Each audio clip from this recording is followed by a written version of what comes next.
Helen Dalton is the independent MP for the electorate of Murray, covering southern and western New South Wales. Helen, how are you today? I'm very well, thank you. Well, some people aren't terribly well in regional New South Wales, especially out in the far west, according to the Australia Institute. Some shocking stats here. They have a life expectancy 5.7 years less than those in Sydney, 2 times more likely to die prematurely, 2.5 times more potentially avoidable deaths. Why is this okay? It's not okay, and of course these stats are not new to me, and the report is just another, verification of what we're saying is true. And it's good that it's in the media yet again, because we had that inquiry into rural health, the Upper House inquiry, and they had over 700 submissions with that. They brought down the recommendations, and a lot of those recommendations need to be implemented immediately, which would address some of the issues about our poor life expectancy in rural regional areas. Well, I notice the opposition today, the Shadow Minister Ryan Park, saying the report also found there was a critical shortage of health professionals across rural, regional and remote communities, and state and federal governments have historically failed to attract, support and retain health professionals, doctors and nurses, particularly in those areas. This has been going on for quite some time, Helen. Why do we keep having reports and discussions, even here on the radio, about it, but it just doesn't get addressed? No, that's right. And even like Bronnie Taylor, the Minister for Rural Health, she's at times unaware of some of these statistics, or she's playing, no knowledge, where for us out here, it's a very common knowledge. It is common knowledge, and we need to really get into it and have some action rather than all these inquiries and talk fests that we have and nothing done. So we want action now. Yeah, and when it comes to facilities, say in Wentworth, which, I think that qualifies as far west, have we got adequate facilities there? Look, they are building a new hospital, but hospitals are good, but it's about the healthcare workers that are in the hospitals. And I've got hospitals without doctors.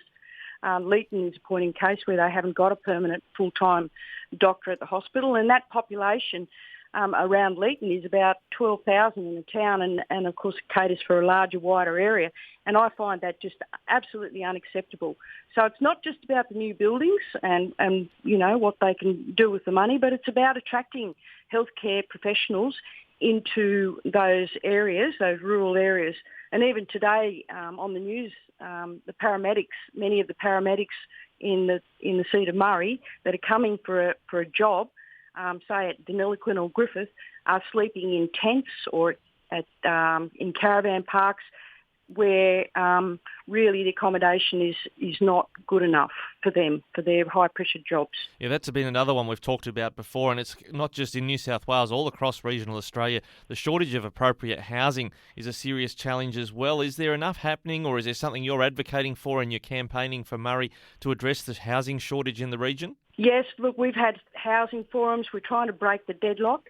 But of course, we've got so many jobs. We've got this workforce shortage, so many jobs to be filled, and of course no houses. And we've been banging the drum and thumping the desk for a long time with this, but there seems to be decision paralysis with the state government, and they need to get cracking with all of this. They know what the statistics are like, 'cause we talk about it in Parliament the whole time, but it's up to them to sort of cut.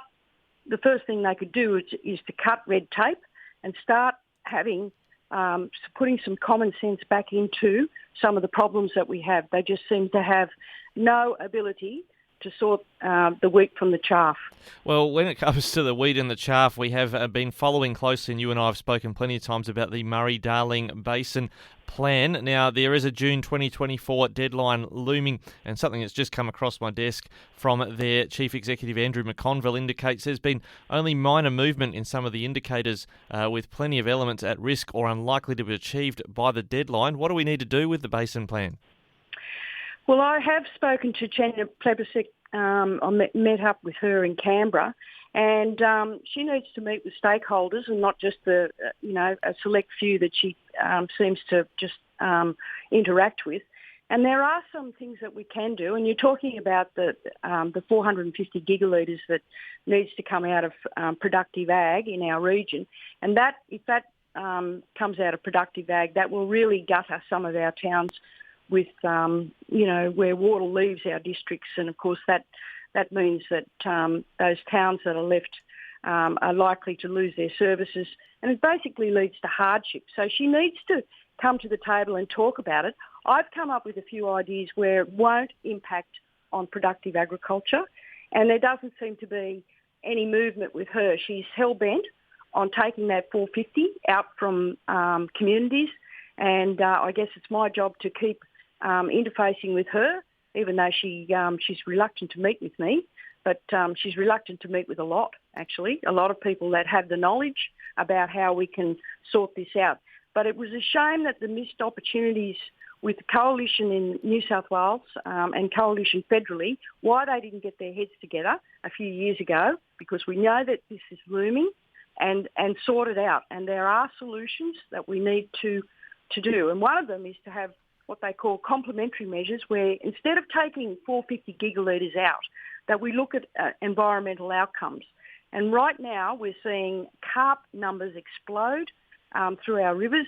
And this is about an environmental plan, I thought, not about a number to South Australia or amount of water to South Australia. It's about getting the environment back into a healthy shape.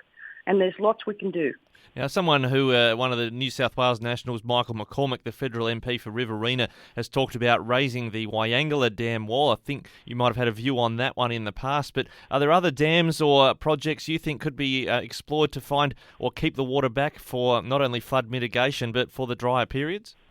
For sure, I think they should be looking at Burrinjuck Dam, at least undertaking a feasibility study, because it's a beautiful catchment, and of course we've seen lots and lots of flooding. And this has been something that I was on a Build More Dams committee with Griffith, and it's something that should be looked at. Of course, there are dams, proposal of dams which don't meet the specifications and wouldn't help, but Burrinjuck Dam would, I think, and we need to take a good look at it. But of course, the National Party in New South Wales has never, ever built a dam or a weir, ever. And so there's a lot of huff and puff from them.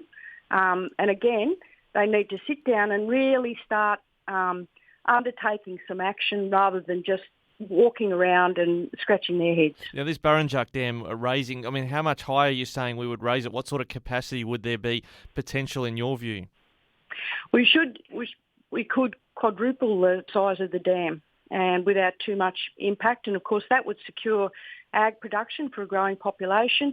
It'd also help with flood mitigation as well. So, I mean, there's a lot of upsides to doing that, but, you know, the feasibility study would clear the air and work out once and for all whether it's feasible to do so. But there are other opportunities for en route storages too that should be looked at that would alleviate the flooding positions. Well, in the basin plan, the talk of a 450 gigalitres down to South Australia, you're talking here about a dam that's about 1,000 gigalitres. You talk about quadrupling the size of that. That'd be one source for some of that water if it has to be delivered.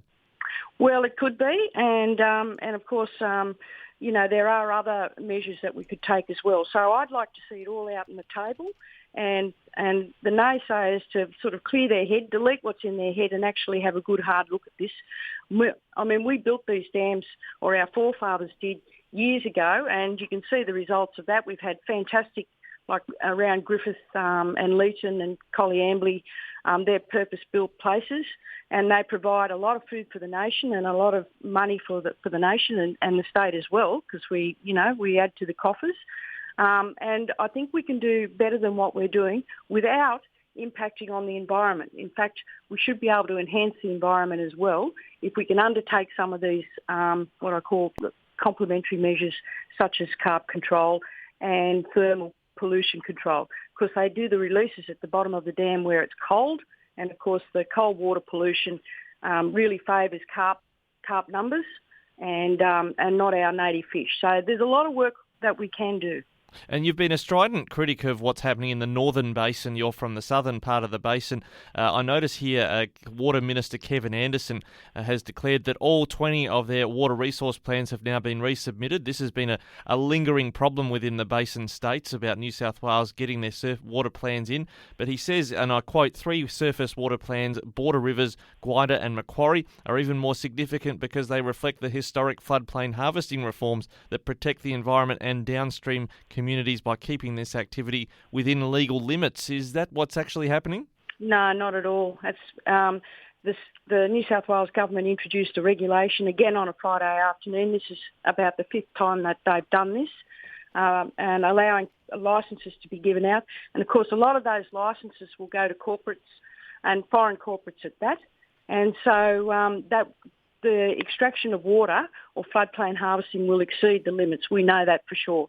And it's just terrible what's going on. So, I guess they've done that because we're now in a holding pattern before the New South Wales election, and it won't be until probably the end of April, May before we get back into Parliament and hopefully knock that regulation out as we have done for the previous 4. So it's just a sneaky trick. And of course that impacts on the lower Darling, it impacts on communities, the floodplain graziers, impacts on the environment.